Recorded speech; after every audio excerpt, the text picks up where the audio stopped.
What's up mga kaigang? Meron na naman tayong i-unbox galing sa Edifier. Panoorin yung unboxing natin ng Edifier X3 Lite kasi ipapag-giveaway natin yon.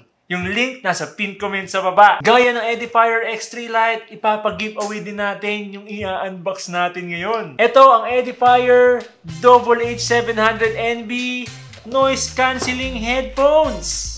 Kita nyo naman, ang ganda nito. Gusto ko sana magkaroon din ako pero syempre inuna ko kayo mga kahiga. Again, salamat sa Edifier sa buong pagtitiwala sa Hey Maki unboxing videos at sa lahat ng higang. So ito yung packaging niya mga kahigang. Available din pala to sa colors na black, white, gray, tsaka blue. Pero yung nandito sa atin ngayon, black, yan, nakikita nyo na dito. Tapos yan, makikita din natin dito, meron siyang total battery of 68 hours. Pero pag naka-on yung ANC or active noise cancellation, aabutin lang siya ng 45 hours. Pero yung 45 hours na battery life, sobrang sulit na doon. Lalo na masulit to kasi charge ko lang for 10 minutes.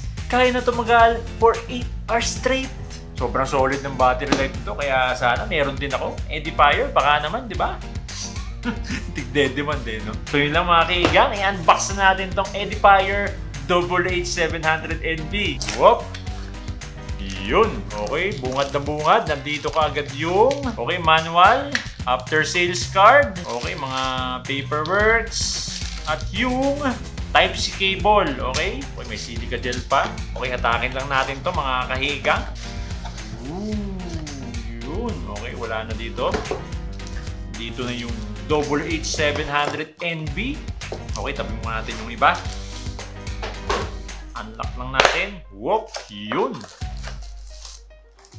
Okay. Eto na. Tanggalin na natin sa plastic. Okay, pahaba pala to. Yun! Whoop! Yun! Napaka-lightweight lang niya. Tsaka mat yung body. Napaka-solid ng build. Expected din natin yan sa Edifier.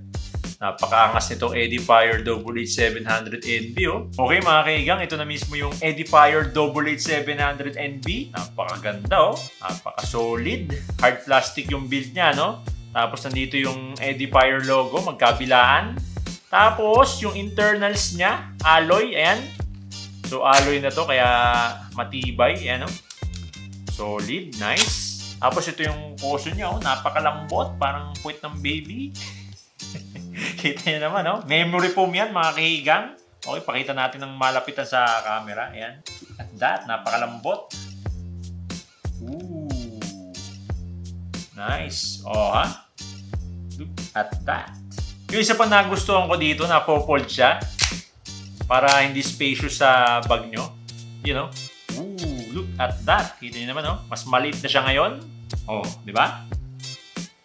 Ready na bit-bitin. Yun nga lang, walang pouch. Mas maganda sana kung meron kasi pag nilagay mo sa bag to, pwedeng magasgas, pwedeng ma-damage. Kaya mas safe pag meron siyang pouch or case. Tapos yan, dito sa baba, makikita natin yung buttons niya. Dito yung volume up, next song.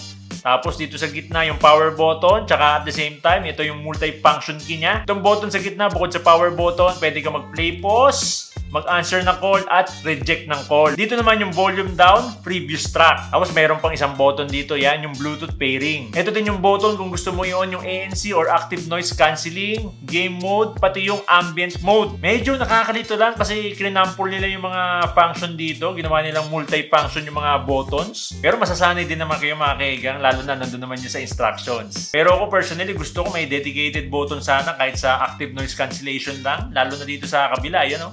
Napakalinis. Dapat dito na lang nila nilagay yung button na yun. Ayan o.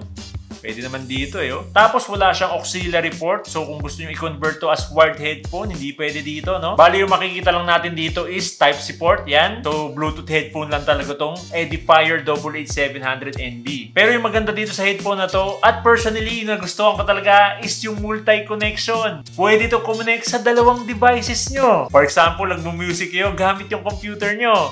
At the same time, nakakonect din siya sa phone nyo. Tapos biglang may tumawag sa phone nyo. Hindi nyo na ito tatanggalin sa tenga nyo kasi automatically magiging active siya doon sa phone nyo. Kaya less hassle na rin, hindi ka maistoro mong magpalit. Kaya yun yung paborito kong feature dito. Parang ayoko na ipag-giveaway ito ah. May biro lang. Okay mga kaigang, check naman natin itong Edifier Connect app. Available to sa iOS at Android. Another bonus feature naman sa atin ito ng Edifier na mayroong app support yung headphone natin. Usually yung mga headphone na ganito yung price range, wala talaga app support eh. Meron akong dalawang headphone dito na ibang brand na ganito din yung price range pero wala silang mga app support. So parang freebie na din sa atin to ng Edifier, no? Dito makikita natin yung battery percentage ng headphone. Tapos ito yung noise cancellation, ambient sound. Itong ambient sound, ito yung parang transparent mode sa ibang brand. So pag inon natin tong ambient sound, mas ma-enhance yung ingay sa paligid natin. So perfect to pag nasa labas tayo, no? Para mas aware tayo sa surroundings. Tapos dito naman yan, yung noise cancellation off. Tapos pag nag-swipe left tayo, dito natin makikita yung mga sound effects. Dito sa sound effects, pwede natin iset sa classic, pop, classical, tsaka rock. Yun nga lang, yung limitation nito, hindi ka pwedeng gumawa ng sarili mong preset kasi wala siyang equalizer. Pero syempre, hindi na rin ako magko-complain kasi nga parang freebies na rin sa atin to ng Edifier. Pag nag-swipe left ka ulit, yan, makikita natin yung game mode off, tsaka game mode on. Tapos pag tinap natin tong gear sa upper right corner, yan, mapupunta tayo dito sa settings. Dito sa control settings, pwede natin i-customize yung mga modes niya. Ito yung pinakita natin kanina mga kaigang, yung Bluetooth button. Bukod sa Bluetooth pairing, meron din siyang ibang function. So, pag prines mo ng isang beses, mag-on yung noise cancellation niya. Tapos, pag prines mo ulit, mapupunta sa ambient sound. Tapos, pag prines mo na naman, mag-no-noise cancellation off na siya. So, parang nakaloop lang yung function niya, no? Depende sa pag-press mo. Tapos, pag nag-back tayo, yan, makita natin yung prompt volume, power off, shutdown timer, Bluetooth settings, at factory settings. Okay mga kaigang, try na natin isuot kasi excited na rin ako ma-feel yung memory foam nito sa tenga ko. Okay, adjust lang natin. Okay, nasan yung left? Ayun. Okay, ito na. Ayun, oh. Ang lambot. Sarap. Ito nyo naman, oh. Kaso problema, hindi ko masyadong marinig yung boses ko. Para akong nasa ilalim ng tubig. Pero sarap sa tenga, mga kaigang. Napakalambot ng memory foam nyo, oh. Pati dito sa taas. Oh, pakita natin sa camera. Kahit nahirapan ako magsalita. Nice. Look at that. Oh, ha? Dito nyo naman, oh. Swerte na makakakuha nito sa giveaway natin. Okay mga kaigan, bago tayo makinig ng music, i-off muna natin yung noise cancellation niya kasi by default naka-on. Tsaka nahihirapan ako magsalita kasi hindi ko marinig yung boses ko. Okay, off natin yung noise cancellation. Narinig ko na yung boses ko, pati yung ingay ng fan, narinig ko na ulit. Okay, try natin makinig ng music mga kahiga. Okay, play natin tong Wag na Wag Mong Sasabihin by Lola Amor. So cover song nila to, no? Yung original na kumanta nito si Kitty Nadal. Okay, play. Nice. Ganda ng instruments. Mga trumpet, yung drums, pati yung bass. Nice. Okay, nasa 50% lang yung volume natin, no? Pero solid na. Tsaka sarap niya sa tenga, oh. Komportable, lambot. Sarap makinig ng music. Okay, mga kaiga, makinig pa tayo ng ibang song, no? Okay, try naman natin tong Sunday Morning by Maroon 5. Try natin. Drums kagad. Nandito. Bungad na bungad. Piano. Naririnig ko na. Hataw yung bass nito, ah. Taba ng bass. Okay, okay, okay. So yung napansin ko dito sa Edifier HH700NB, nangingibabaw yung bass niya. Ang taba ng bass nito. Kaya kung mahilig ka sa bass or priority mo yung bass, magugustuhan mo tong Edifier HH700NB. Pagdating naman sa mids or vocals, napansin ko medyo mataba din. Medyo bassy din yung tunog niya, no? Pero nababalance naman ng highs or yung mga tunog ng instruments. Napaka-clear yung tunog niya. Ang ganda ng details, kaya nagko-complement sa bass. SBC lang yung codec dito, pero kung casual listener ka, magugustuhan mo to, lalo-lalo na komportable sa tenga at malakas yung bass. Bali, naririnig yung audio ngayon galing dito sa Edifier HH700NB. Bukod sa ANC, meron din tong ENC or Environmental Noise Cancellation. Nire-reduce niya ingay sa paligid natin para mas clear yung boses natin sa mga calls. So, mic check, Edifier HH700NB, mic check, 1, 2, 3, mic check. At syempre, itatry din natin to sa gaming. So, gagawin natin, ididikit natin tong headphone dun sa microphone ng studio natin para marinig nyo yung latency. Pero bago yun, iset muna natin sa game mode. Okay, set natin dito sa Edifier Connect app, game mode. Ayun, may marinig ka dito. Game mode on na.